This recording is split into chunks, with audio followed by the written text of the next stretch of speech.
So നമ്മുടെ Italy trip ഇവിടെ day 2 start ചെയ്യാണ്.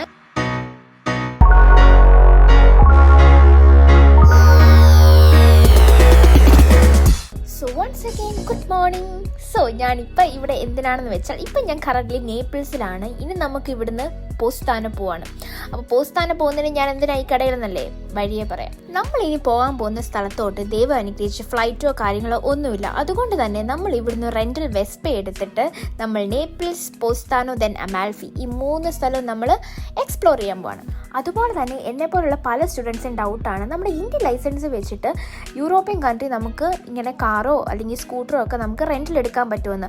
എൻ്റെ ഒരു എക്സ്പീരിയൻസ് വെച്ച് പറ്റും, പക്ഷെ നമുക്ക് അവർ 125cc വരെയുള്ള വെഹിക്കിൾസ് ആയിരിക്കും പ്രൊവൈഡ് ചെയ്യുന്നത്. സോ അതപ്പോൾ അത്രേ ഉള്ളൂ. നമ്മളിനി ഇവിടുന്ന് പയ്യെ ഇറങ്ങാൻ പോവാം. ഇനി നമ്മൾ ഇവിടുന്ന് ഇറങ്ങി ഇനി നേരെ ഞാൻ പെട്രോൾ പമ്പ് കണ്ടുപിടിക്കണം.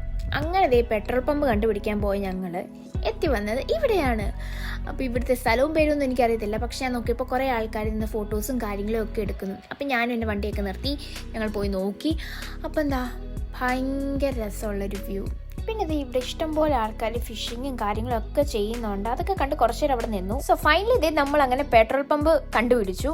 ഇവിടുന്ന് ഞാനൊരു 10 യൂറോസിനാണ് പെട്രോൾ അടിച്ചത്. 10 യൂറോസ് എന്ന് പറയാൻ നമ്മുടെ നാട്ടിലൊരു INR 1000 വരുന്നില്ല, 900 ആണ്. എന്തുകൊണ്ടും എനിക്ക് വെർത്തായിരുന്നു. കാരണം വെച്ചാൽ ഏകദേശം നേപ്പിൾസ് ടു അമാൽഫി എന്ന് പറയാൻ 75 കിലോമീറ്റേഴ്സ് ആണ്, തിരിച്ചു അതേപോലെ. അപ്പോൾ ഇടയ്ക്ക് ഞാൻ പെട്രോൾ അടിക്കുക ഒന്നും ചെയ്തില്ല, സെയിം പെട്രോളിനാണ് ഞാൻ പോയി വന്നത്. നിങ്ങൾക്ക് വീഡിയോ ശ്രദ്ധിച്ചാൽ മനസ്സിലാവും. ഇത്രയും നേരം നമ്മൾ കണ്ടുകൊണ്ടിരുന്ന സിറ്റിയും ബിൽഡിങ്സും കാര്യങ്ങളൊക്കെയാണ്. ഇനി നമ്മൾ കുറച്ച് ഗ്രീനറി, അതേപോലെ തന്നെ ഫ്ലവേഴ്സ്, സീ ഒക്കെയാണ് കാണാൻ പോകുന്നത്. കാരണം വെച്ചാൽ നമ്മൾ പോസ്താനം എന്ന് പറയാൻ ഭയങ്കര ബ്യൂട്ടിഫുൾ ആയിട്ടൊരു സ്ഥലമാണ്. അതുപോലെ തന്നെ നമ്മൾ ഇതുവരെ മെയിൻ പോസ്താനം എത്തിയിട്ടില്ല. അതിനു മുമ്പ് തന്നെ ഭയങ്കര രസമാണ് ഇവിടെ എല്ലാം കാണാൻ വേണ്ടിയിട്ട്.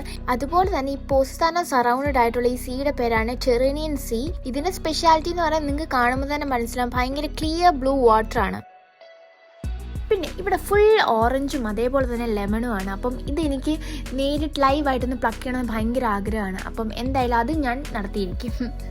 പിന്നെ നമ്മൾ വന്ന ടൈം നല്ലൊരു ടെമ്പറേച്ചർ ആയിരുന്നു. എനിക്ക് പേഴ്സണലി ഈ ക്ലൈമറ്റ് ഭയങ്കരമായിട്ട് ഇഷ്ടപ്പെട്ടു. എന്ന് വെച്ചാൽ നല്ല തണുപ്പുണ്ടെന്ന് വെച്ചാൽ ഉണ്ട്, എന്നാൽ ചൂടാണോ എന്ന് വെച്ചാൽ അതുമാണ്. അതേപോലെ ക്ലൈമറ്റ് ആയിരുന്നു. നോർമലി ഇവിടെ ആൾക്കാർ കൂടുതൽ വരുന്നത് സമ്മർ ടൈമിലാണ്. ഞാൻ ചെന്നത് വിൻ്ററിലായിരുന്നു. അങ്ങനത്തെ നമ്മുടെ യാത്ര നമ്മൾ പിന്നെയും സ്റ്റാർട്ട് ചെയ്തു. നല്ല ക്ലിയർ സ്കൈയും ഒക്കെ ആയിരുന്നു. അപ്പോൾ അതൊക്കെ കണ്ട് ഞാൻ കുറച്ചു നേരം വീഡിയോസും ഒക്കെ എടുത്തു. പിന്നെ ഈ വ്യൂ കാണാൻ ഭയങ്കര രസമായിരുന്നു. കാരണം വെച്ചാൽ ആ സൺസെറ്റും ആ ലൈറ്റും പിന്നെന്താണ് ഈ മൗണ്ടൻ്റെ അടിയിൽ കൂടെയാണ് നമ്മൾ പോകുന്നത്. അത് വേറെ തന്നെ ഒരു ഫീലായിരുന്നു. ഇത്രയും ബ്യൂട്ടിഫുള്ളായ സ്ഥലത്തേക്ക് നമുക്ക് വരണമെങ്കിൽ ഇങ്ങോട്ട് ഡയറക്റ്റ് ഫ്ലൈറ്റ്സ് ഇല്ല. ഫ്ലൈറ്റ്സ് എന്നല്ല, എയർപോർട്ടേ ഇല്ല. അതൊരു ഡ്രോബാക്കാണ്. അതുകൊണ്ട് തന്നെ ഇങ്ങോട്ട് വരാൻ വേണ്ടി മിക്ക ആൾക്കാർ യൂസ് ചെയ്യുന്ന ട്രാൻസ്പോർട്ടേഷൻ എന്ന് പറഞ്ഞാൽ ബസ്സുകൾ അല്ലെങ്കിൽ ഈ സ്കൂട്ടറിങ്ങിൽ റെൻറ്റിലെടുക്കുക, അതൊക്കെയാണ്. പിന്നെ അത് മാത്രമല്ല, ഇതെൻ്റെ ഒരു ഫസ്റ്റ് എക്സ്പീരിയൻസ് കൂടെയാണ് ഇങ്ങനെ വണ്ടിയൊക്കെ എടുത്ത് ഒരു സ്ഥലം കാണാൻ പോകുന്നത്. അതുകൊണ്ട് തന്നെ ഒട്ടും ബോറടിക്കാത്തൊരു നല്ല ട്രിപ്പായിരുന്നു എനിക്ക് ശരിക്കും പറഞ്ഞാൽ പോസ്താനം. പിന്നെ കുറച്ച് നേരമായിട്ടൊരു പുള്ളി താഴെ കിടന്ന് കറങ്ങുന്നുണ്ട്. അതൊക്കെ ഞാൻ ക്യാപ്ചർ ചെയ്തു കുറച്ച് നേരം. അത് കഴിഞ്ഞതേ ഞാൻ വന്ന വഴി ഒന്ന് ഞാൻ ബാക്കിലോട്ട് തിരിഞ്ഞു നോക്കി. ഭയങ്കര രസമാണ്. അതൊക്കെ കണ്ടുകൊണ്ട് കുറച്ച് നേരം നിന്നു. അത് കഴിഞ്ഞ് പിന്നെയും നമ്മൾ യാത്ര സ്റ്റാർട്ട് ചെയ്തു. അങ്ങനെ നമ്മളൊരു നല്ലൊരു സ്പോട്ട് കണ്ടു. വണ്ടിയൊക്കെ ഒന്ന് നിർത്തി ഒന്ന് നടക്കാമെന്ന് വിചാരിച്ചു. ഈ വീഡിയോയിൽ കാണുമ്പോൾ ഇത്രയും ഭംഗി, അപ്പം നേരിട്ട് ഞങ്ങൾ അത് എക്സ്പീരിയൻസ് ചെയ്യുമ്പോൾ അതിനേക്കാൾ രസമായിരുന്നു.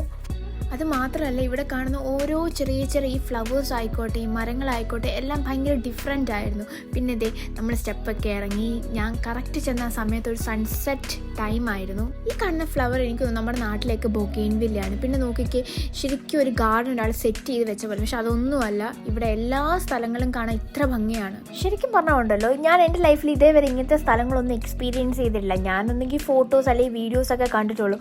ശരിക്കും പറഞ്ഞാൽ ഇത് ഭയങ്കര രസമായിരുന്നു. അതുകൊണ്ട് തന്നെ ഇതെനിക്കൊരു സ്പെഷ്യൽ മെമ്മറി ആയിരിക്കും ഈ ട്രിപ്പ്. സോ ഇപ്പോൾ സമയം ഏകദേശം ഒരു 4:30 ഈവനിങ് ആണ്. ഇവിടെ നമ്മൾ ഇതുവരെ ഫുഡൊന്നും കഴിച്ചിട്ടില്ല. സോ അതേ നമ്മൾ ഈ കാണുന്ന റെസ്റ്റോറൻറ്റിൽ കയറാമെന്ന് വിചാരിച്ചു. പിന്നെ ഇവിടെ റെസ്റ്റോറൻറ്റ്സ് ഒക്കെ ഭയങ്കര റെയറാണ്. എല്ലാം ഒന്നും ഓപ്പൺ അല്ല. എല്ലാ ദിവസവും നമ്മൾ ഗൂഗിൾ ചെക്ക് ചെയ്തിട്ടൊന്നും എല്ലാം ക്ലോസ്ഡ് ആയിരുന്നു. അതുകൊണ്ടും കൂടെയാണ് നമ്മൾ ഇവിടെ കയറിയത്. ഇവിടുത്തെ വ്യൂ പറയാതിരിക്കാൻ പറ്റത്തില്ല, അടിപൊളിയായിരുന്നു. നിങ്ങൾക്ക് കാണാൻ പറ്റും. നമുക്ക് ഫുഡൊക്കെ ഈ വ്യൂവിലിരുന്ന് എൻജോയ് ചെയ്ത് കഴിക്കാൻ പറ്റും. നമ്മളിവിടെ കുറേ നേരം സ്പെൻഡ് ചെയ്തിട്ടാണ് പോയത്. ഈ കാണുന്നത് നമ്മുടെ നാട്ടിലെ ചെറുനാരങ്ങയാണെന്ന് തോന്നുന്നു. അതിൻ്റേതായ മണമൊക്കെയാണ്. ഞാൻ ഇലയൊക്കെ ഒന്ന് പൊട്ടിച്ച് നോക്കി. ശരിക്കും പറഞ്ഞാൽ എനിക്ക് ഭയങ്കര ആഗ്രഹമായിരുന്നു ഇങ്ങനെ ഒരു വ്യൂവിലൊക്കെ ഇരുന്ന് ഫുഡൊക്കെ കഴിക്കുന്നത്. എന്തായാലും അത് സാധിച്ചു. അങ്ങനത്തെ നമ്മൾ ഓടിപ്പോയി സീറ്റൊക്കെ പിടിച്ചു, മെനു ഒക്കെ വായിച്ചു നോക്കി. എന്തൊക്കെയോ വായിക്കൊള്ളാത്ത 2 സാധനങ്ങൾ ഓർഡർ ചെയ്തു. ദൈവം അനുഗ്രഹിച്ച് പിന്നെ ഇവിടെ 2 സാധനങ്ങൾ കിട്ടത്തുള്ളൂ, പിസ്സ അല്ലെങ്കിൽ പാസ്ത. അങ്ങനെ 2 പാസ്ത സംഭവം എന്തോ ഞാൻ ഓർഡർ ചെയ്തിട്ടുണ്ട്. പിന്നെ ഈ വ്യൂ കണ്ട് ഞങ്ങൾ കുറച്ച് നേരം ഇരുന്നു. അങ്ങനെ കാത്തിരുന്ന് എൻ്റെ ഫുഡ് വന്നപ്പോൾ ഞാനൊന്ന് ഞെട്ടി. കാരണം വെച്ചാൽ ഞാൻ ഓർഡർ ചെയ്തപ്പം പ്രത്യേകം എടുത്ത് നോക്കിയായിരുന്നു 24 യൂറോ. അപ്പം ഞാൻ വിചാരിച്ചു നല്ല ക്വാണ്ടിറ്റി കാണും, പക്ഷെ എന്നെ അവിടെ ചതിച്ചു. പിന്നെ 2 മിനിറ്റ് കൊണ്ട് ഞാൻ അത് കഴിച്ചു കഴിഞ്ഞു. അത്ര നല്ല വിശപ്പായിരുന്നു. ഒരു പ്ലേറ്റ് 24 യൂറോസ് എന്ന് പറയുമ്പോഴത്തേക്കും 2 പ്ലേറ്റ് ആകുമ്പോൾ 48 യൂറോസ്. അപ്പം നാട്ടിലെ ഒരു 4000 സംതിങ് ആണ് ഞാൻ ഇപ്പോൾ കഴിച്ച ഫുഡ്. വിശപ്പ് മാറിയോ? അതുമില്ല. ക്വാണ്ടിറ്റി ഉണ്ടോ? അതുമില്ല. ടേസ്റ്റ് ഉണ്ടോ? കാക്കഷനും കൊള്ളത്തില്ല. അങ്ങനത്തെ അടുത്തൊരു അബദ്ധം കൂടെ പറ്റിയിട്ടിരിക്കുകയാണ്. അവർ കോംപ്ലിമെൻ്ററി ആണെന്ന് കരുതി തന്ന ഫുഡ് ഞാൻ കൈനീട്ട് വാങ്ങിച്ചു, പക്ഷേ അത് കോംപ്ലിമെൻ്ററി അല്ലെന്ന്. അതിന് അവർ എക്സ്ട്രാ ബില്ലിട്ടു. ഏകദേശം എല്ലാത്തിനും തീരുമാനമായി. അവിടുന്ന് ടാറ്റ ബൈ ബൈ ഒക്കെ പറഞ്ഞു. മേലാൻ ഇനി ആ റെസ്റ്റോറൻറ്റിൽ കയറത്തില്ല. കാരണം വെച്ചാൽ ടേസ്റ്റ് വൈസും എനിക്ക് ഇഷ്ടപ്പെടില്ല, ക്വാണ്ടിറ്റി വൈസും ഇഷ്ടപ്പെടില്ല. അത് മാത്രമല്ല ഇവിടെ ഒന്നാമത്തെ ഒരു കാര്യം വളരെ എക്സ്പെൻസീവ് ആണ് ഇവിടുത്തെ ഉള്ള ഏരിയ ഫുള്ള്. അത് മാത്രം റെസ്റ്റോറൻറ്റ്സ് ആയാലും എന്തായാലും. അപ്പം നമ്മൾ സെലക്ട് ചെയ്യുമ്പം നല്ലപോലെ ശ്രദ്ധിച്ചും കണ്ടുമൊക്കെ കാര്യങ്ങൾ ചെയ്യുക. അങ്ങനെ നിങ്ങൾ ഈ കാണുന്ന സ്ട്രീറ്റ്സും കാര്യങ്ങളും ഒക്കെ നാളെ നമ്മൾ ഇതുവരെ നടന്നും ഒക്കെ നമ്മളിവിടെ എക്സ്പ്ലോർ ചെയ്യുന്നതായിരിക്കും. ഇപ്പം നമ്മൾ നേരെ നമ്മുടെ റൂമിലേക്ക് പോവുകയാണ്. നമ്മൾ പോകുന്ന ഇടയിൽ കുറേ പിസ്സ ഷോപ്പ് ഉണ്ടായിരുന്നു കേട്ടോ. അവിടെ നമ്മൾ 2-3 വെറൈറ്റീസ് പിസ്സ നമ്മൾ ട്രൈ ചെയ്തു. നല്ല ടേസ്റ്റ് ഉണ്ടായിരുന്നു. നമ്മളിപ്പോൾ നിൽക്കുന്നത് അമാൽഫിയിലാണ്. അമാൽഫിയിൽ വളരെ ഫേമസ് ആയിട്ടുള്ള ഷോപ്പിലാണ്. ഷോപ്പിൻ്റെ പേരെന്ന് വെച്ചാൽ ലിമോൺഷെല്ലോ എന്ന് വെച്ചാൽ ഇറ്റാലിയൻ ലാംഗ്വേജ് ആണെന്ന് വെച്ചാൽ നമ്മുടെ ലെമൺ ലിക്കർ എന്ന് പറയുന്നതാണ്.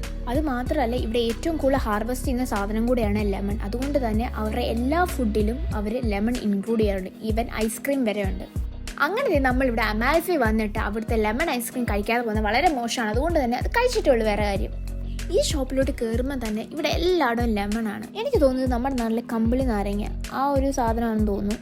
പിന്നെ ഇവിടുത്തെ ലെമണിന് പുളിയാണോ മധുരമാണോ എന്നൊന്നും എനിക്കറിയത്തില്ല. അപ്പം നമ്മൾ അതും കൂടെ ഒന്ന് എക്സ്പെരിമെൻറ്റ് ചെയ്യാമെന്ന് വിചാരിച്ചു. പിന്നെ ഇവിടെ ഇഷ്ടംപോലെ വേറെ ഫ്ലേവേഴ്സ് ഉണ്ട് കേട്ടോ. സ്ട്രോബെറി, ചോക്ലേറ്റ് എല്ലാം ഉണ്ട്. പക്ഷെ നമ്മൾ ഇവിടെ വന്നതുകൊണ്ട് നമ്മൾ ലെമൺ തന്നെ കഴിക്കുമെന്ന് ഞാൻ തീരുമാനിച്ചു. അങ്ങനെ അതൊക്കെ ഓർഡർ ചെയ്ത് അങ്ങനെ ഫൈനലി ഇതേ സാധനം നമ്മുടെ കയ്യിലെത്തി. ഇങ്ങനെയാണ് അതിൻ്റെ ഒരു പ്രസൻറ്റേഷൻ.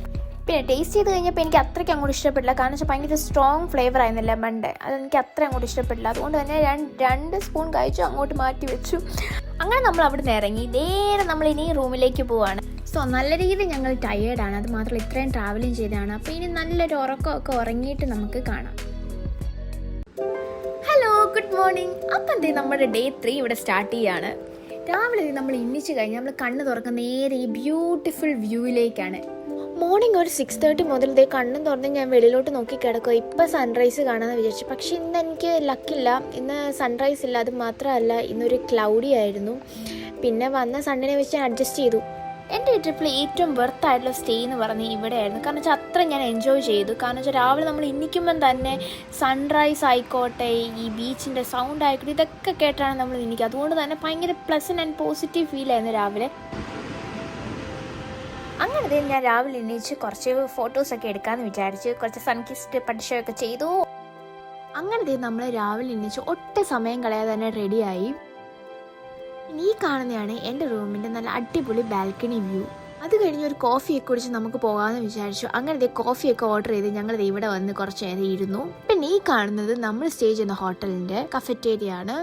നിങ്ങൾക്കിത് കാണുമ്പോൾ തന്നെ മനസ്സിലായി എന്ത് ബ്യൂട്ടിഫുൾ വ്യൂ ആണെന്ന്. രാവിലെ നമ്മൾ കോഫിയൊക്കെ കുടിക്കാൻ ഇങ്ങനെ കടലിനെയൊക്കെ നടുക്കിരിക്കുന്ന പോലെ ഒരു ഫീല്. അങ്ങനെ നമ്മൾ അവിടെ നിന്ന് ഇറങ്ങി നമ്മൾ നേരെ പോകാൻ പോകുന്ന അമാൽഫി തന്നെ വളരെ ബ്യൂട്ടിഫുൾ ആയിട്ടുള്ളൊരു സ്ഥലമാണ് ഫ്യൂറോറെ.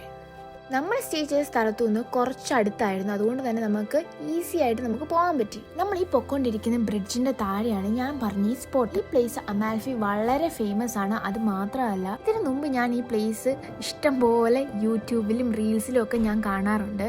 അതുകൊണ്ട് തന്നെ അമാൽഫി എപ്പോഴേലും പോകുമ്പോൾ എനിക്കിവിടെ പോകണമെന്ന് ഭയങ്കര ആഗ്രഹമായിരുന്നു. പിന്നെ നമ്മൾ ഈ കാണുന്ന പോലെ അത്ര ഈസി അല്ലായിരുന്നു. നമ്മൾ ആ നിന്ന ബ്രിഡ്ജിൻ്റെ അവിടുന്ന് ഇവിടെ കുഞ്ഞു കുഞ്ഞു ആ സ്റ്റെപ്പ്, ഈ കാണുന്ന സ്റ്റെപ്സ് നമ്മൾ നടന്നാണ് ഏറ്റവും താഴെ പോകേണ്ടത്. പിന്നെ ഈ പ്ലേസ് വിസിറ്റ് ചെയ്യാൻ ഏറ്റവും ബെസ്റ്റ് ടൈം എന്ന് പറയുന്നത് സമ്മറാണ്. അപ്പോൾ ആരെങ്കിലും സമ്മറിൽ ഇറ്റലി പോസിത്താനോ വരുന്നുണ്ടെങ്കിൽ ഈ സ്ഥലം വിസിറ്റ് ചെയ്യണം. ഇഷ്ടംപോലെ ആക്ടിവിറ്റീസ് നമുക്ക് ഇവിടെ ചെയ്യാൻ പറ്റും സമ്മർ ടൈമിൽ. ഇപ്പം വിൻ്റർ ആയതുകൊണ്ട് തന്നെ ആരും വെള്ളത്തിൽ ഇറങ്ങത്തില്ല, നല്ല തണുപ്പാണ്.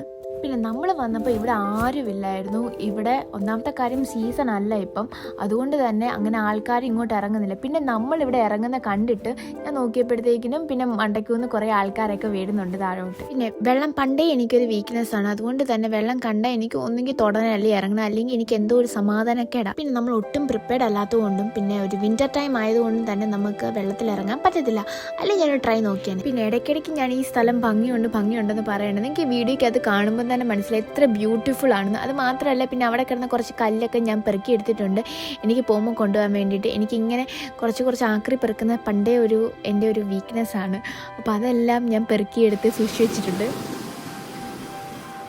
പിന്നെ ഞാൻ ഇതിന് ചുറ്റും ഒന്ന് കാണിച്ചു തരാം കേട്ടോ.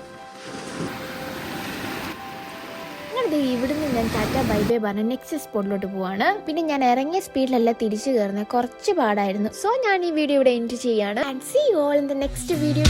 ബൈ.